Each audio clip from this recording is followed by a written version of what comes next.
السلام علیکم ورحمۃ اللہ وبرکاتہ۔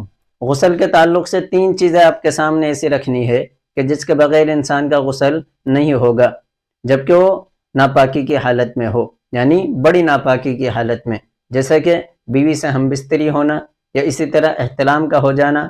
اب اس حالت میں انسان غسل کرتا ہے تو جب تک ان 3 چیزوں کا خیال نہ رکھ لے، ان 3 چیزوں کو ادا نہ کر لے، وہ چاہے سمندر میں غوطہ لگا لے یا اپنے اوپر کتنا ہی پانی بہا لے، وہ پاک صاف نہیں ہو سکتا۔ تو وہ 3 چیزیں کیا ہیں؟ وہ 3 چیزیں غسل کے فرائض ہیں۔ سب سے پہلے نمبر پر انسان کو چاہیے کہ وہ منہ بھر کے کلی کرے، اور اگر روزے کی حالت میں نہ ہو تو بہتر ہے کہ غرارہ بھی کرے۔ دوسرے نمبر پہ ناک کی نرم ہڈی تک پانی پہنچانا۔ تیسرا کام یہ ہے کہ پورے بدن پر اچھی طرح پانی بہائے۔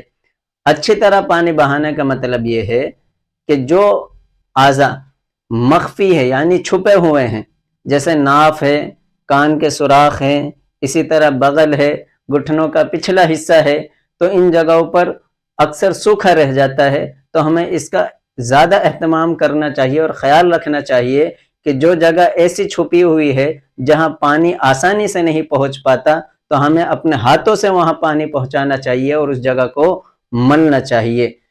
اگر ہماری یہ 3 چیزیں یاد نہیں ہے، یہ 3 غسل کے فرائض ہمیں یاد نہیں ہے، تو ہم کسی سے یاد کرا لیں، یا بہتر ہے اگر پڑھنا آتا ہے تو ہم کوئی کتاب منگا لیں، اس میں دیکھ کر پڑھیں اور اس کو یاد کر لیں۔ یہ ہر ایک مسلمان مرد عورت عاقل بالغ کے لیے ضروری ہے، ہر ایک کو یاد کرنا ضروری ہے، یعنی اس کے بغیر ہماری نماز قبول نہیں، ہماری تلاوت قبول نہیں، اور قبول تو بہت دور کی بات، اگر ہم بغیر پاکی کی حالت میں ان تمام چیزوں کا اہتمام کر رہے ہیں تو بجائے ثواب کے ہمیں گناہ مل رہا ہے۔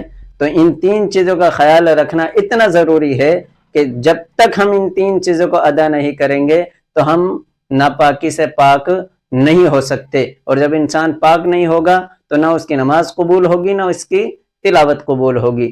تو ہمیں چاہیے کہ ہم ان 3 چیزوں کو یاد کریں، یا کتاب سے یاد کریں یا کسی سے یاد کریں۔ آج کل تو سوشل میڈیا کا زمانہ ہے، یوٹیوب پہ، گوگل پہ یہ تمام چیزیں موجود ہیں، ہم جب چاہیں اس کو نکال سکتے ہیں۔